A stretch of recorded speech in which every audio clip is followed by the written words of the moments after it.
Hello, everybody. Welcome to Be Well.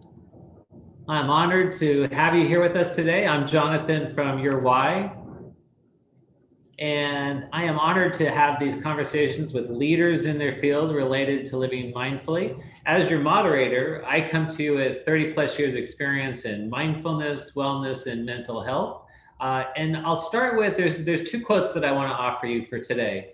I always enjoy Thich Nhat Hanh's quote regarding being mindful, and his quote is, "To be mindful is to be truly alive, present, and at one with those around you and with what you are doing." There is a quote that I think relates to what we're going to be engaged in today, and it's from Rupert Spira. "Give your attention to the experience of seeing rather than to the object seen, and you will find yourself everywhere." So, our topic today is envision your life.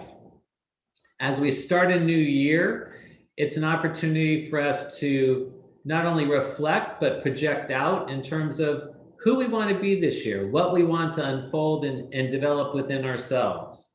And so I'm very excited for this opportunity because we can look at it from a professional perspective, a personal perspective, all one whole perspective. Our guest today to help facilitate some of this discussion is Barbara McNally. Barbara McNally is the author of Unbridled, as well as Wounded Warrior, Wounded Wife, and The Four Faces of Femininity. She's also the founder of the Barbara McNally Foundation, which offers seminars, scholarships, workshops dedicated to enhancing the lives of women. Barbara is also a licensed physical therapist, and throughout the community, she puts on vision board workshops. So I'm very excited to have Barbara here with us today. Barbara, welcome. Thank you. Thanks for having me. So vision boards. I know you and I, just before we got on, we're having a fun conversation about New Year's resolutions. And often as we get to New Year, we think in a perfunctory way, we're meant to come up with resolutions for the new year. And I was teasing a little bit saying, often we do this out of a sense of almost a ritual. But how many of us really remember what were our resolutions last year? And so, whether it's a New Year's resolution that may have brought you to this process today to discover what the year will hold, or if it's maybe what you're looking at in terms of truly what is your vision for your life at this point, and the unfolding of what is meant to come forward at this point in time. So I know you and I were talking about how some people do not want to be accountable to a resolution or taking on certain levels of development. But I love that we're going to have the opportunity to talk about vision boards and its place in this unfolding of who and what we are. Well, great. And I welcome everyone who came today. And obviously, you're already on board if you signed up for this program. But vision boards is supposed to be a little more whimsical, a little more fun, a little more right brain. So when we're writing, we're using our left brain, and with goals, it can be very like work. And this vision board is supposed to be fun, to bring out that right creative side. And when we're looking at magazines and pictures on Pinterest or however you decide to do it, it's supposed to be fun. And the intention is fun to look at the end of the year, what you've accomplished, and maybe things took longer than you thought, or maybe they came out in a different way than we think. But we're human on this hero's journey. So we've got the task for this 2021, and where do we want to go? It gives us a little sense of control of our lives when we're deciding what direction we want to go. And I know vision boards can take the form of expressed in a number of different ways. As a leadership group here, a number of us executives have had the opportunity to envision a word and then draw the word. I know my wife and daughter often, on many occasions, have actually gotten a piece of paper and magazines and tore out and just kind of put things onto a board of what maybe represents their life and where they want to go. So I know it can take a lot of different forms. So what I enjoy about it is it, as you said, it's right brain. It kind of bypasses just that thought process. Like in mindfulness, it's just, you want to just kind of be in the moment. And so, what is a vision board? Well, I have a couple examples I sent to you, and one's behind me, but we want to get a big poster board, and it's kind of fun to do it manually instead of online, because that way we can really be more creative with our hands kinetically. I divide mine into, which is professional too. So for you out there who are, whether it's building a home, writing a book, or whatever your goal is professionally, for mine, I broke it into mother, lover, warrior, sage, because was the book I'm working on. And the mother's the nurturing part. Who inspires me to nurture? The lover, how do I want to be more playful? The warrior, what goals do I have? And who inspires me? Is it Wonder Woman? And then the sage, who are women that I find I connect with their intellect and they inspire me with their wisdom or their spiritual side. So all you need is a big poster board, some scissors, some glue, and lots of visuals. And you can make it however you want. And the fun thing is you can change it at any time. Nothing's set. So I don't know if anyone who's calling in has a specific project they're working on, and they're welcome to ask me how you'd start a vision board for that, or if it's New Year's resolutions. There's so many different ways to do it. Exactly. And so, but if you would, Barbara, back up. And so you did 4 quadrants. And the reason is this related to the 4 faces that you express as a woman? Yes. So they're actually archetypes from Carl Jung, and I chose 4. There's lots of archetypes, but as for the men out there, it's the nurturing side. And for the women, you could call it the mothering side. The lover is, we all have that inside us. It's not just sexual. It's how do we keep that playfulness, that lightheartedness. So when you're looking at this year coming up, how do you want to bring that playfulness out, and who inspires you to do it, and put that out there. The warrior is in all of us. It's that ability to set goals and set boundaries. So maybe in that section, put what goals you have for this year. And for lots of us, it's health. But instead of putting like a weight, maybe put what activity we want to be able to do, whether it's sailing or golf or tennis or playing with our kids, so that we feel like we want to do this for ourselves. And then for the whys, what intuitively are you feeling? Like, how do you want to grow spiritually, or if you're religious or intellectually? So I divide into 4 quadrants, and the other visual board that you could put up is a little more personal, but it's still divided into 4 quadrants, just kind of the 4 areas of my life I really want to grow. That's great. I'm thinking about you were touching upon why somebody would do this, and so it might be that it's starting the year. It might be that they're entering into a relationship. It might be they're in transition in relation to work and career, and so they would just kind of take on a vision board as a way to express kind of what's going on internally and bring it outside themselves. And so I saw what you had there, and on your vision board, it looked like you had pictures, you had quotes, and so if you were to share with me just how you did the process of a vision board. I know you did the 4 quadrants, but so if somebody today was with the year ahead of them, and it's been a fascinating year that we concluded, and then opening up to this new year 2021. What would be kind of your prescription about how to go about creating the vision board? And I know you sent me some wonderful resources that we're going to email out to participants today.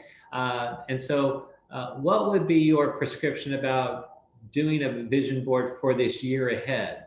And what resources, how we would do it, and how we go about it operationally? Well, unfortunately, it is a hands-on project and we can't be together. Usually we're together in a room, and I go around and help people find, like, they say they want to ski this year. Well, I help them find a picture of skiing, or their word for the year is butterfly, transformation. I'll look for a picture like that. So it is fun to do it in a group, but I think looking at my vision board from the past year, my personal one, I have to remind myself that, and I want to remind you when you're doing it, that we're human, that we make mistakes, and instead of mistakes, we go like, what did we learn? I look at some of these things. What did I learn from this? If I didn't accomplish what I wanted, what did I learn? And maybe it came in a different way than I expected.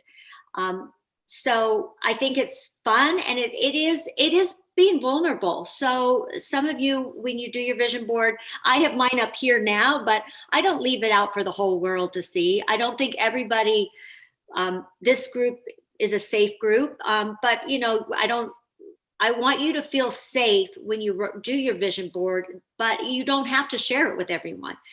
It's your vision, and if you want to be accountable to other people, of course you could share it, but pick who's close to you that you feel would really be understanding and helpful.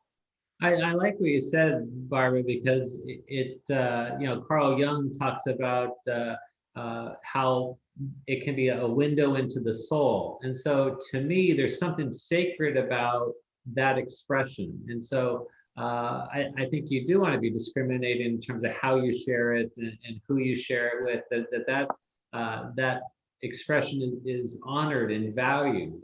And so I appreciate that discernment in it. Why are vision boards effective? And what are the reasons they are effective, so to speak? Well, one thing is, if we don't know what we want, how are we ever going to get it, right? So, we could be like a sailboat lost at sea. If we want to have a sense of some control in some parts of our life, we have to actually decide what we want. And putting it out there, yeah, can be scary, but that's the way we accomplish things. And there are a lot of things, like a lot of people said 2020 was a tough year, and I'm thinking, wow, I actually accomplished a lot. I still published a book. I've been doing webinars nonstop. I feel like I've reached my fitness goals, because the challenge of working out at home instead of going to the gym was a real challenge for me. So we can think back, like, yes, there was a pandemic, which is like, we haven't had one in 100 years, and yet we still can accomplish things. So we can't blame it on the world that we're not getting where we want to go. Now, some things may take longer. My vision board, I had to go on a cruise. Well, that didn't happen, but that's okay. It may take longer and cost more, is one of the jokes that builders say, and we may not reach our goals where we want to, but maybe that'll be one for this year. Another example is put out there. I put on my vision board, you can put this personal one up if you want. It's not really G-rated, but I have, 2 people in a bathtub drinking champagne, and I said, travel, eat, drink, have sex, repeat. Well, I didn't really meet someone to click with to do that, but then I'm thinking, I think I just haven't met the right person that I want to do that. But more, it's what's that, like you said, what's more inside of me. I want to be more playful and lighthearted. And that's why I put that out there, not to be so serious. So sometimes it doesn't come in the form we think, but 2 people in a bathtub with champagne really just means I want to be more playful.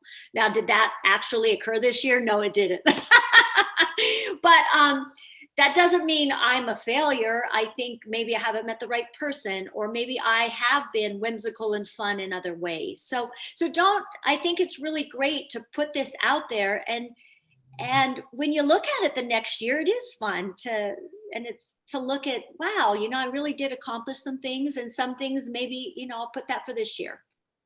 I like what you shared there in the sense, Barbara, it's not necessarily a concrete representation. The bathtub is representative of a certain desire, and so it may not be that you had to take that bath, but it might be, as you said, it's that desire for connection and playfulness. And so that's one of the things I really admire about a vision board. It's something to really be with. And so what does that represent? And so I put this picture up there. And so what does that mean to me? And to, in some ways, kind of walk around it. It's the same thing like a piece of art that you have on a wall. You can look at it, okay, that's a tree, or you can walk around it and see that it might be much more than just that. And so I appreciate that expansion in terms of how one would understand what they put onto a vision board. Right. And I think I love your input, but anybody successful actually does have a vision board out there. If those of you in a business, you have a mission statement. You usually, if you're a builder, you have a picture of the home you want to build. If you're an author like myself, I have pictures of what I want the working title to be. So I think in order to be successful, whatever, sometime we didn't realize we were doing vision boards. Like my ex was a builder and he had his dream home up in his office. Now he was much too macho to actually do a vision board, but I look back, it's actually, he was successful and he did do vision boards, even though he didn't call them vision boards. So I think if we want to be successful in any area of life, we've got to have a vision of what we want. So I like some of the things that you shared, and it's a vision board. In some ways, it creates a time and space for us to tap into those aspirations and dreams, and put that out there as something that we envision. Whether it's this week, this year, this decade, it's out there in front of us. We have a vision to move towards that. And I like that it's something concrete. You've placed it. That has significance to me. I'm putting it on there because that's something that I want to aspire to at a particular point in time. We do a lot of things related to budgets and other kind of planning and whatnot. But this is another way of expressing how to foster that development and expression in ourselves. Right. So everybody listening out there, maybe you can think of one word, your word for the year. That's a fun way. My word's butterfly, just because I want to transform, and I feel like I was kind of in a cocoon last year, writing this book, a lot of alone time. So for me, butterflies, social, lighthearted, whimsical. That's just a fun word. I don't know, Jonathan, have you thought of a word for the year that you might want to kind of make as a theme for your vision board, or even put the word on there? There's a couple of words. So one is it's greater expression, a greater expression of who I am.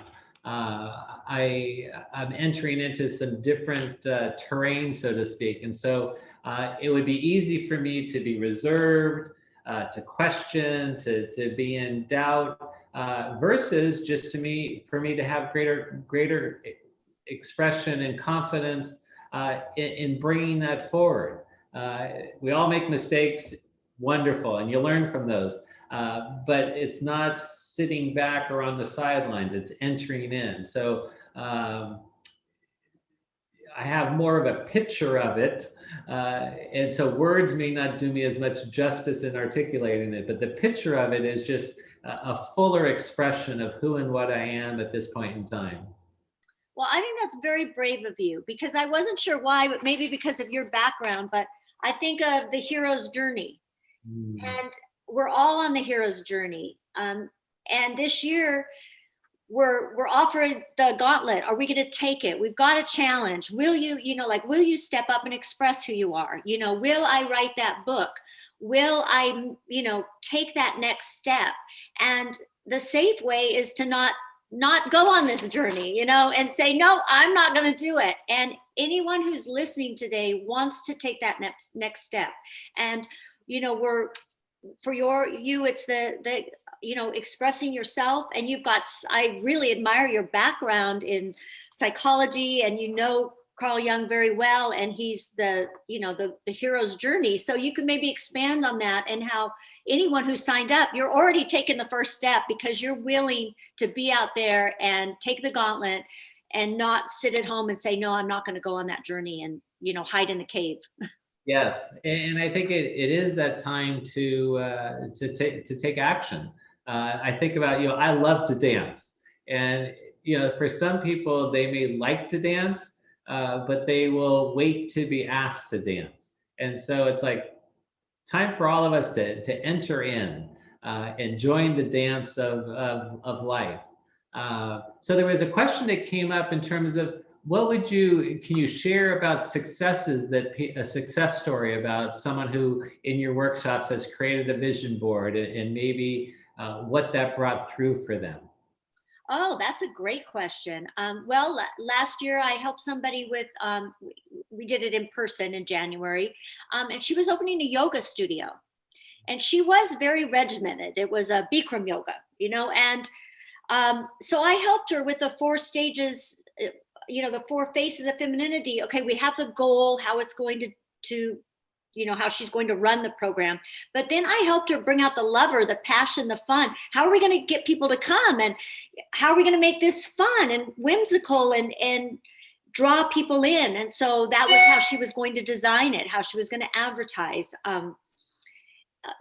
Her inner sage is, who is she going to pick as her teachers, because she can't do this by herself. Running a yoga studio is overwhelming if you're the only teacher. And how did she want to nurture? So that's one success story. That's a business.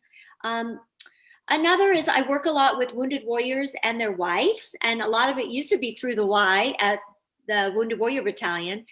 And so I help the caregivers, the women of wounded warriors. And when they come, we think nurturing as a mother.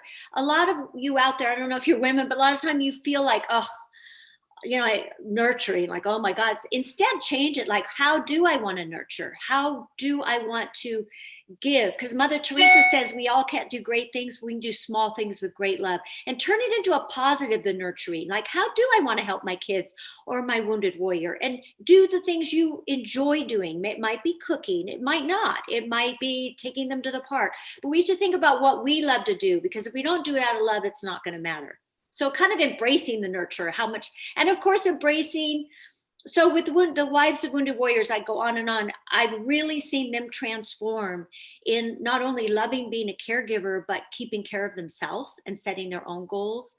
So I've seen so much success from this, and really a connection. It's great to hear other people's stories. I really enjoy just the energy that you bring when you talk about the success stories, and we get a little hit of that as you do that. I'm just trying to think of how one would enter in. So you talked about getting the piece of construction paper, or poster board, some magazines and whatnot. I think of maybe setting up some time to do it, maybe moving into a meditation, so you're in an open space, and then allowing it to come forward.